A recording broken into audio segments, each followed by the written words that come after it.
Beleza, glória a Deus. Olá pessoal, sejam bem-vindos a mais um podcast Teologia na Prática, mais uma semana compartilhando boa teologia na internet.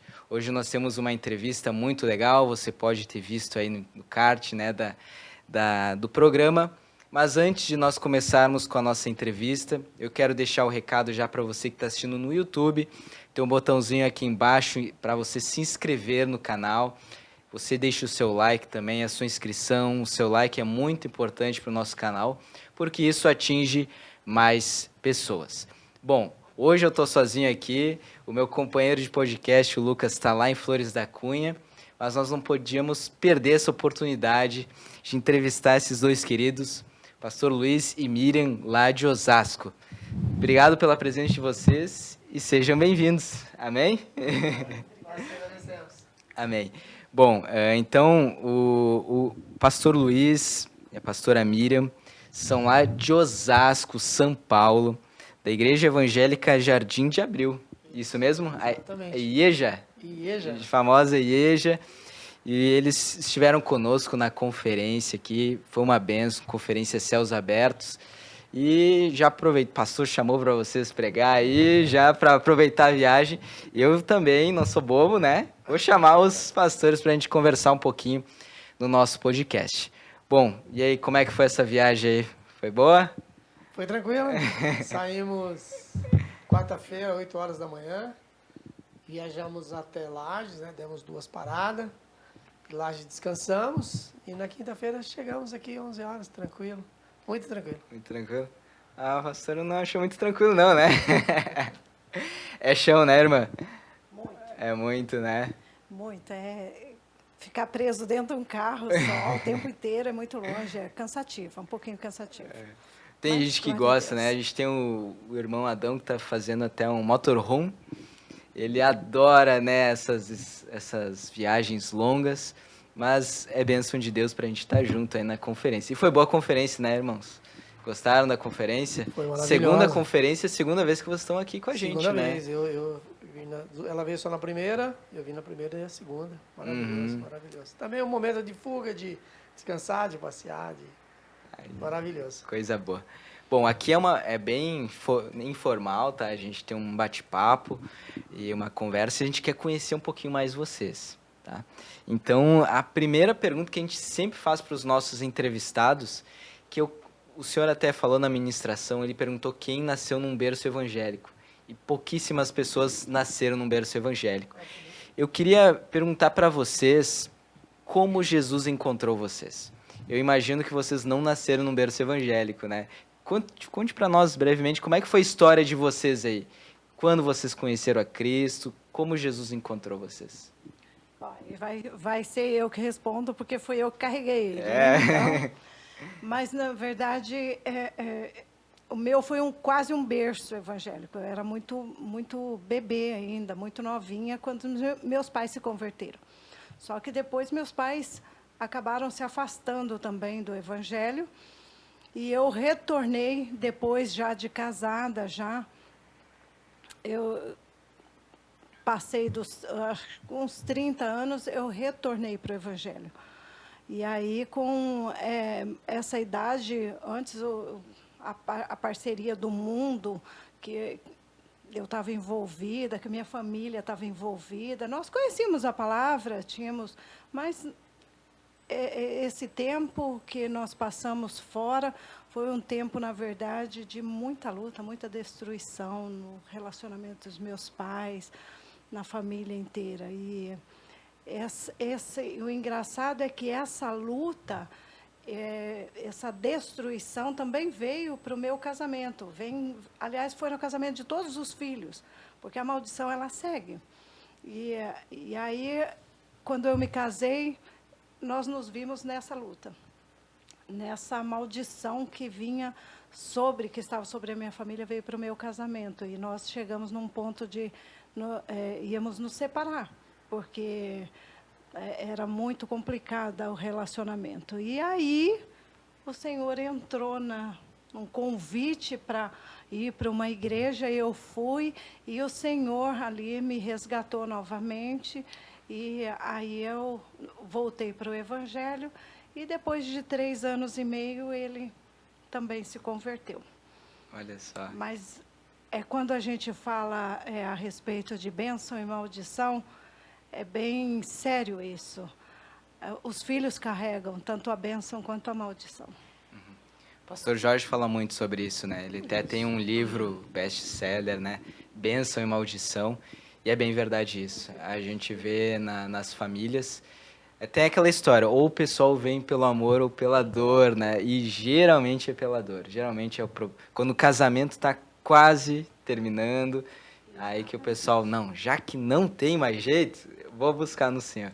E é ali que deveria ser o primeiro lugar, né? E a gente vê que Deus é bom, né? Deus é tão bom, É. né? Que ele faz o acontecer, porque na verdade ele tem propósito, né? Sim. Tem propósito.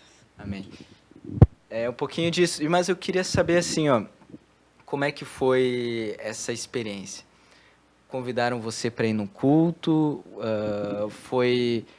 Alguém foi na sua casa e orou? Como é que foi assim, mais específico?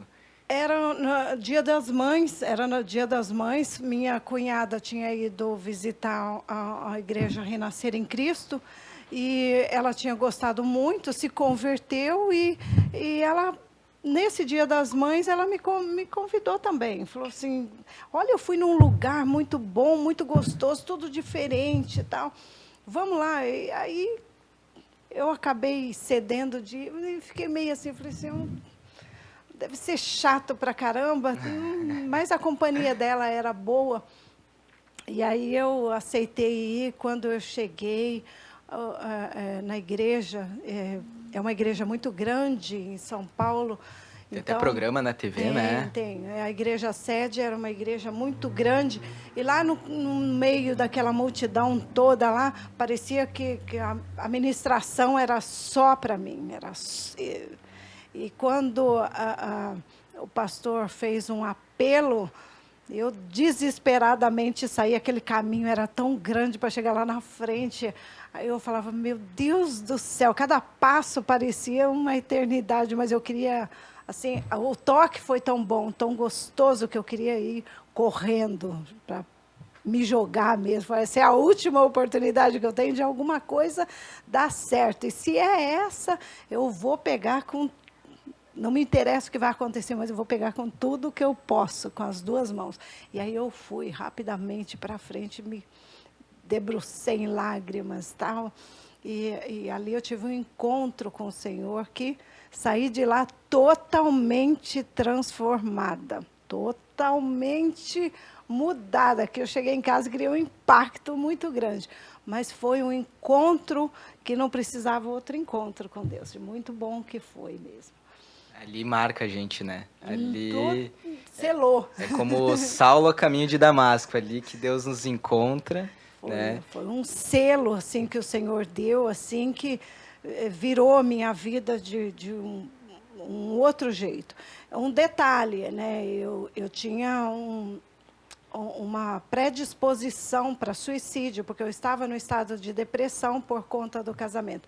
Então eu falo isso porque essa mudança foi muito drástica. Quem entrou querendo morrer, saiu querendo viver eternamente. Foi muito transformador, realmente. Olha que legal. E agora eu queria ouvir do pastor. E aí, pastor?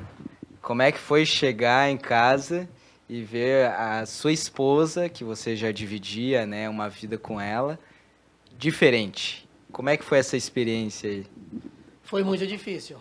É. Foram 3 anos e meio de muita luta, porque eu não aceitava. Venho de família católica, né? Brasil, você sabe que é um país católico, e a minha maior rejeição não era nem por conta da conversão, porque eu não tinha esse entendimento, mas era por conta da vergonha da família.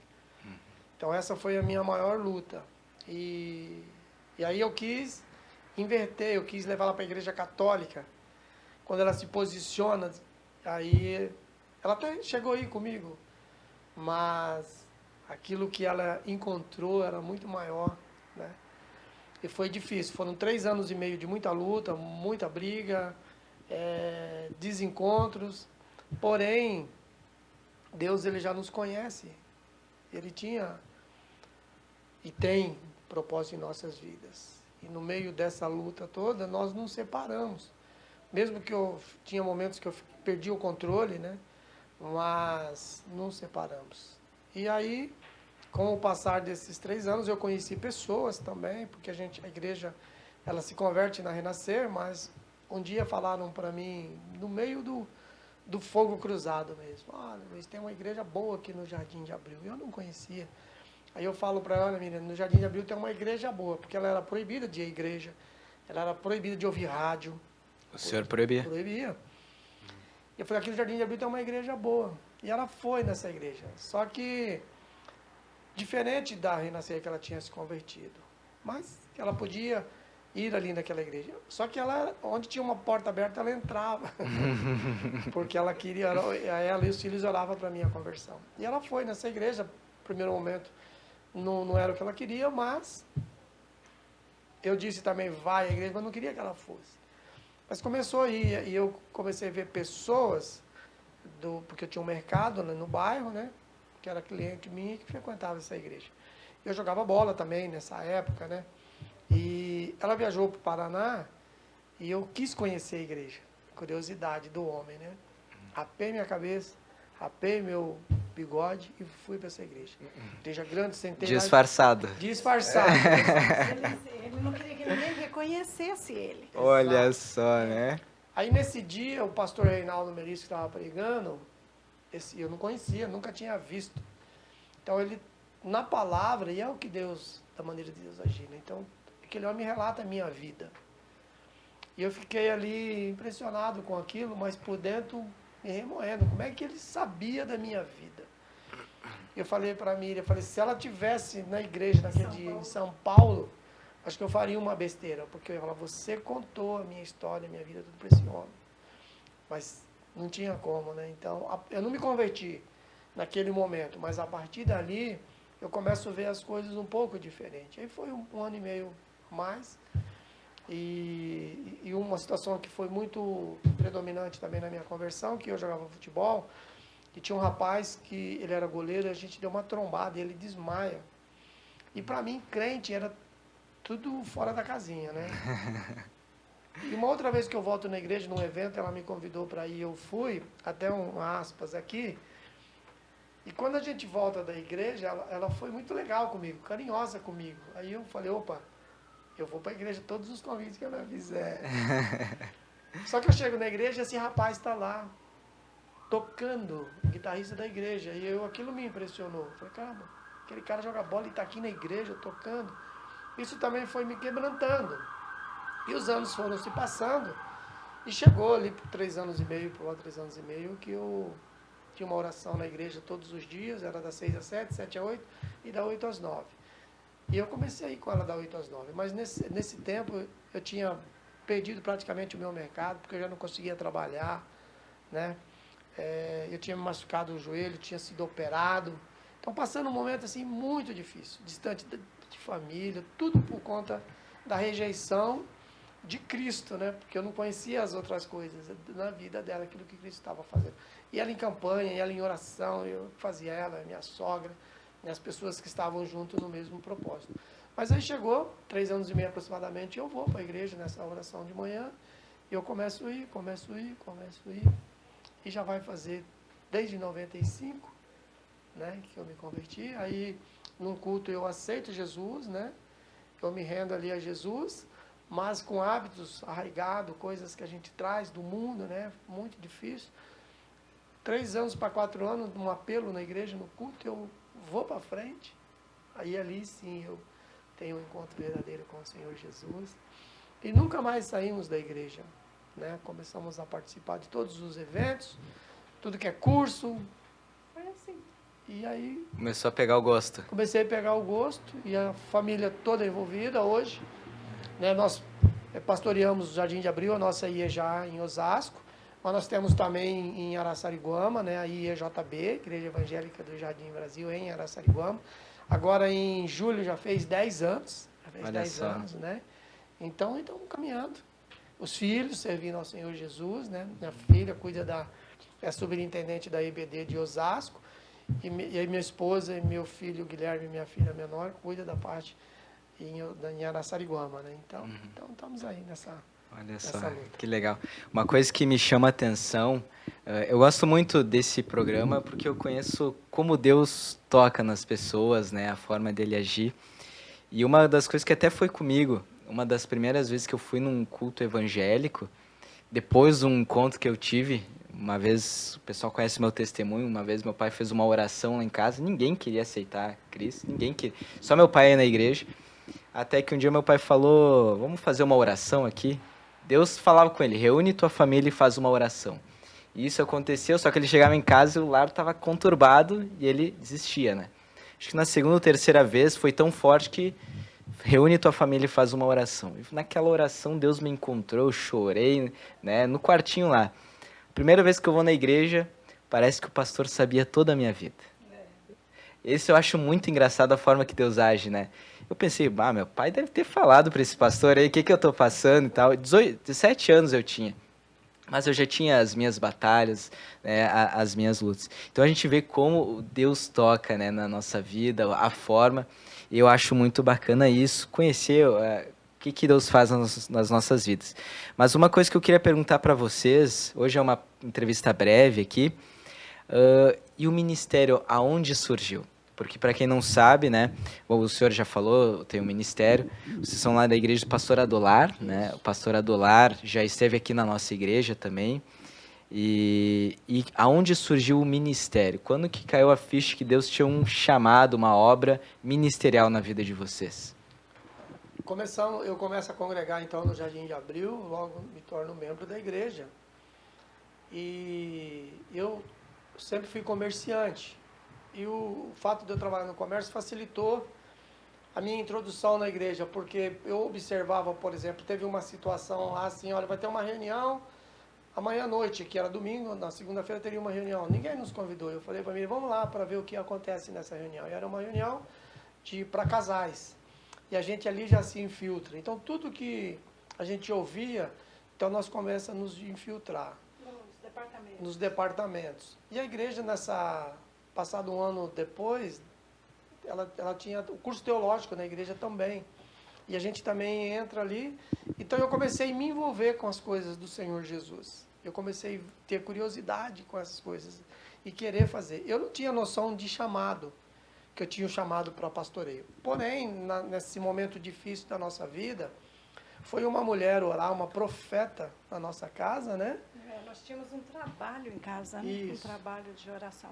E essa profeta, então, na oração, ela fala que Deus está pondo um cajado em minha mão. E eu nem sabia o que era cajado. Aí quando ela fala para mim o que era cajado, eu falei, essa profeta tá louca. Tá louca, não tinha sentido aquilo que ela estava falando. Mas os anos se passaram. E aí já por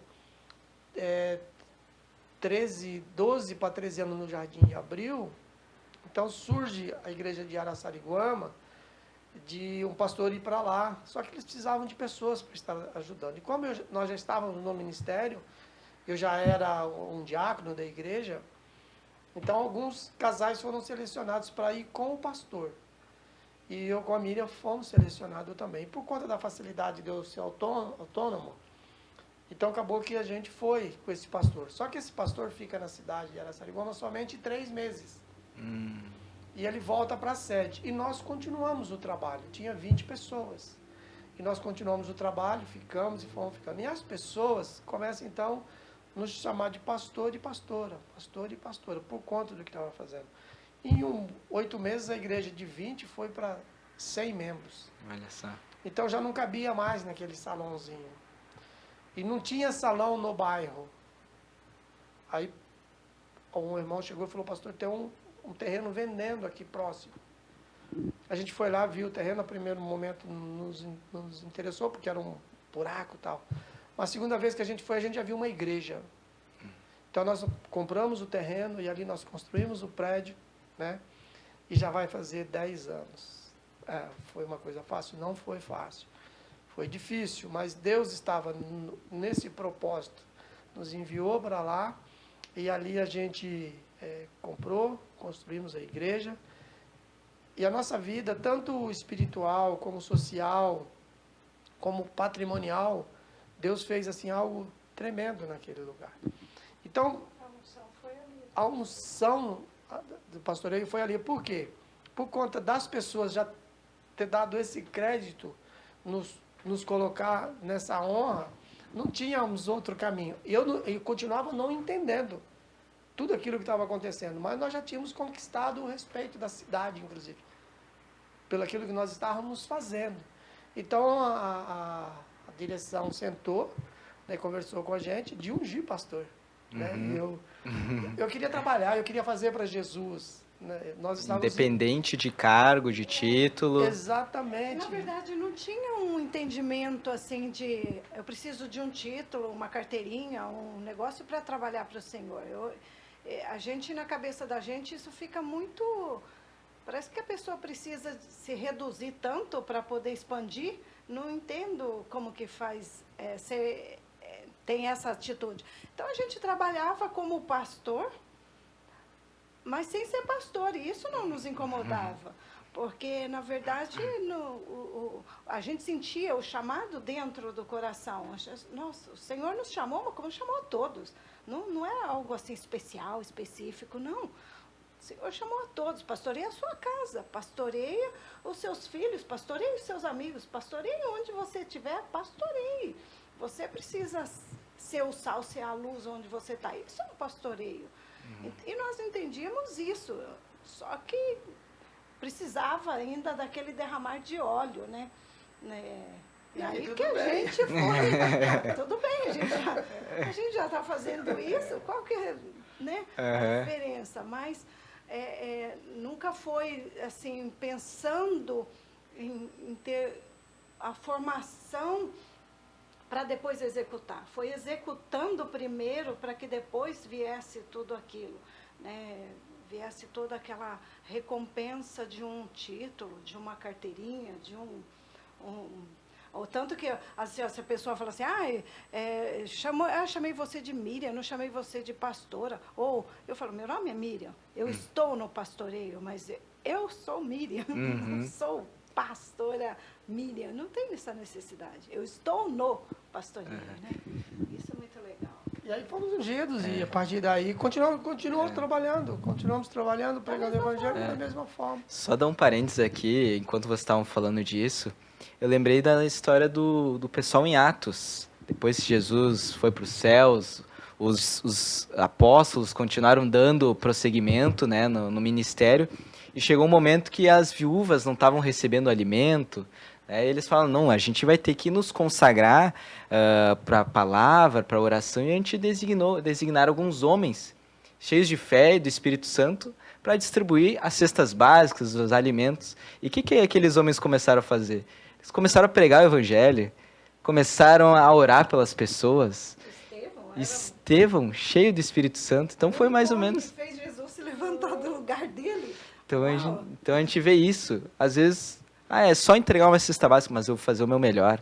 Se precisar, eu oro pelas pessoas. Se precisar, né, eu venho aqui e prego. Então foi mais ou menos o ministério de vocês, né? E a partir daí, então, a gente começa a trabalhar e continuamos o nosso trabalho. E Deus vai abrindo as portas, porque a gente vai... Porque o segredo da palavra, eu entendo, que é você se mergulhar em águas ainda mais profundas. Deus vai abrindo as portas, mas se você realmente estiver dentro dos propósitos de Deus... intento do coração. O intento do coração. Nós amamos isso. Eu, por exemplo, eu sou aquele pastor que eu gosto de visita. Teve um ano que eu fiz 400 visitas, mais de 400 visitas. Sabe o que é? Cara, era 3, 4 por dia, de noite, não tinha horário. Então, nós temos prazer nisso e continuo.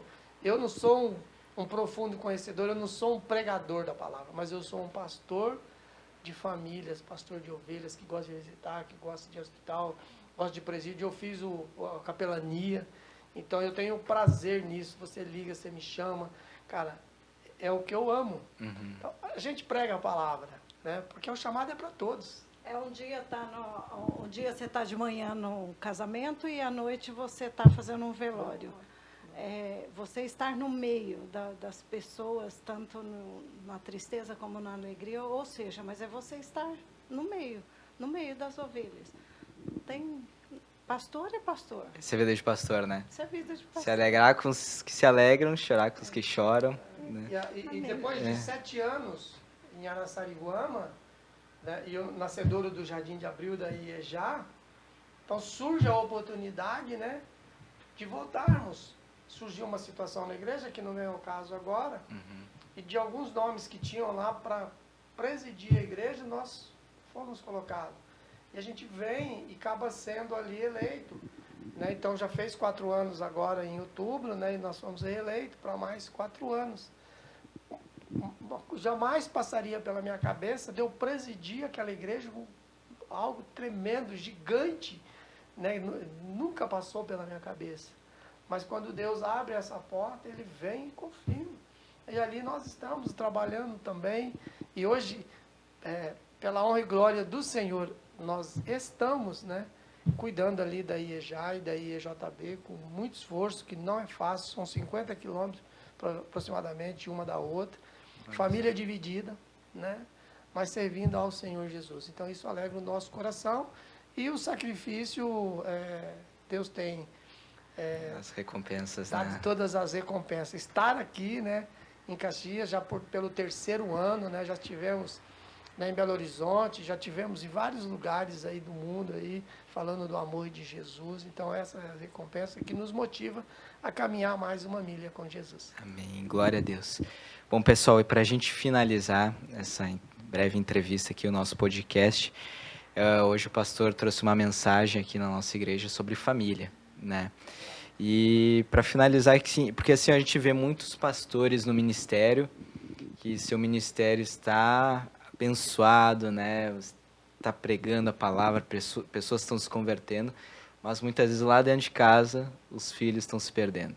Às vezes dentro de casa, o que vale ganhar o mundo inteiro, né? Perder a alma é perder a sua casa.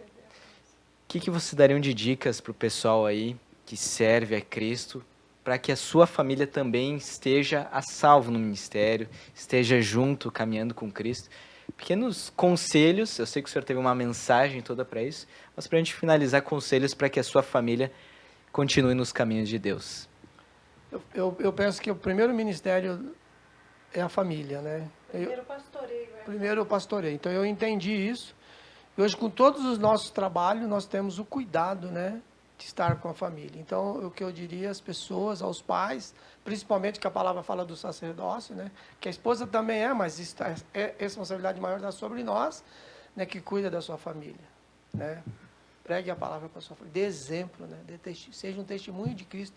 Porque às vezes você ouve assim, a irmã fala assim, se o meu marido fosse em casa o que ele é na igreja, nossa casa seria feliz. Então, muitas vezes nós agimos na igreja, mas nós não fazemos em casa. Então, eu aconselharia a pessoa a ter uma vida em Deus em casa, primeiro, para que depois, na igreja, se torne muito mais fácil. Na verdade, cada homem tem a noção de que ele é um sacerdote, né? E, como sacerdote, ele precisa entender que ele é um sacerdote, ele é um pastor, ele precisa pastorear sua família. E às vezes a gente vê muito, a gente estando na frente do ministério, a gente vê muito se falar, fala assim, qualquer coisa que acontece, fala assim, tá vendo, a Bíblia fala, eu não sei o quê. É nós exercermos sem falar. É nós aprendermos a exercer as coisas sem ficar citando. Não preciso citar, eu preciso ser. Colocar a Bíblia goela abaixo, né? Que a gente fala. A gente fala. Vocês falam goela abaixo? Então, mas é a gente ser. Eu ser a palavra andando, porque eu sou a palavra caminhando. Nós somos. A igreja do Senhor, ela é a palavra, onde ela vai. E ela precisa ser a palavra na casa dela. Ter tempo e ver que, na verdade, o que é mais importante é o que está dentro de casa, né? Nós sermos mães dentro de casa, sermos esposas dentro de casa, fazermos do nosso lar um aconchego, um lugar de descanso, saber levar, né? Porque todo bom pastor sabe levar a família para o lugar de descanso, o lugar de refrigério. Esse é o lar, o lugar de refrigério, o lugar do descanso, o lugar onde a palavra ela tem que fluir em atitudes e não em goela abaixo, né? E não em cobranças.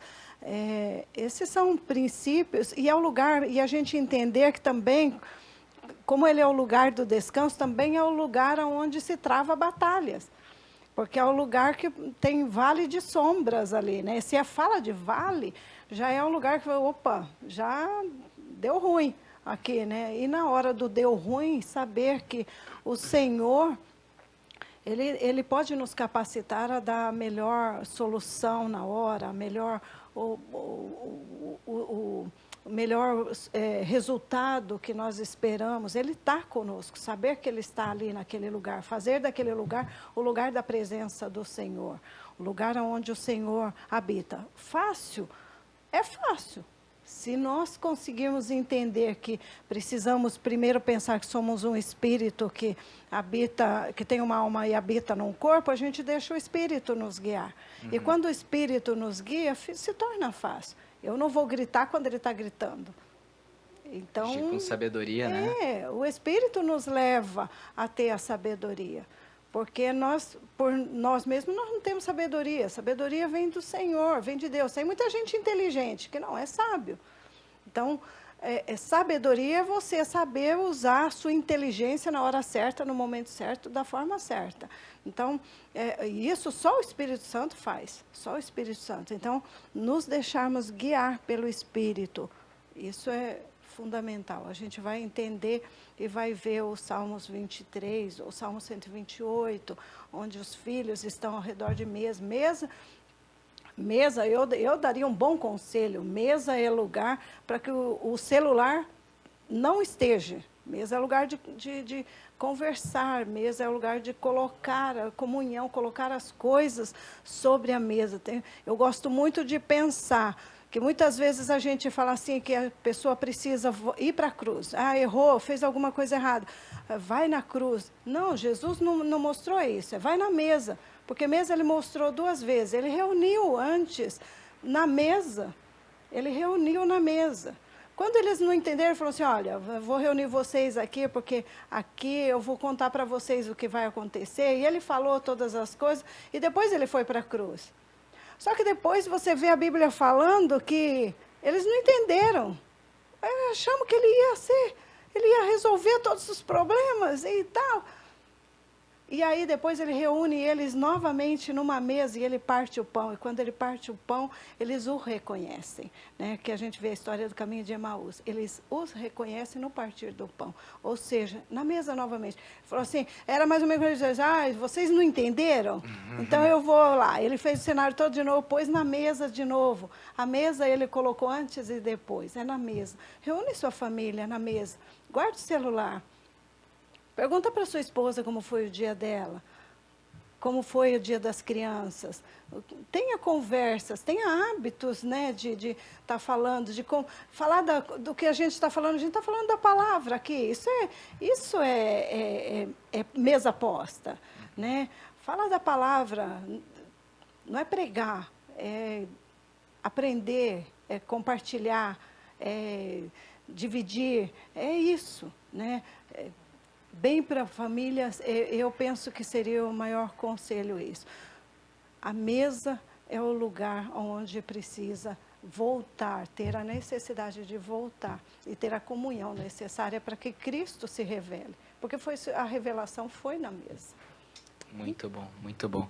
O pastor até, ele tem um livro, agora eu não vou achar que são vários livros, mas tem um livro que fala sobre na mesa. Eu não lembro o título, mas a importância da mesa. E é muito bom o que você falou, né? Muitas vezes o pessoal vai fazer uma refeição, um tá no sofá, outro, o que tá na mesa tá no celular, né? Nem olha no olho.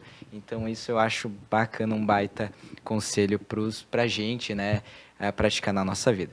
Bom, gente, então vamos encerrando por aqui essa entrevista, uma breve entrevista, mas me alegra o coração poder ter essa oportunidade de falar com vocês.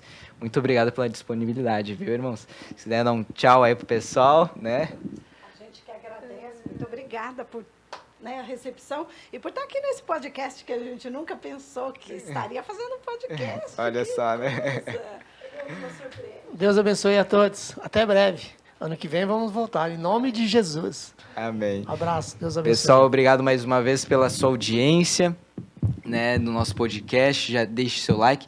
E se você lembrou de alguém ouvindo a história dos pastores aqui, envie esse programa, envie nos grupos de WhatsApp.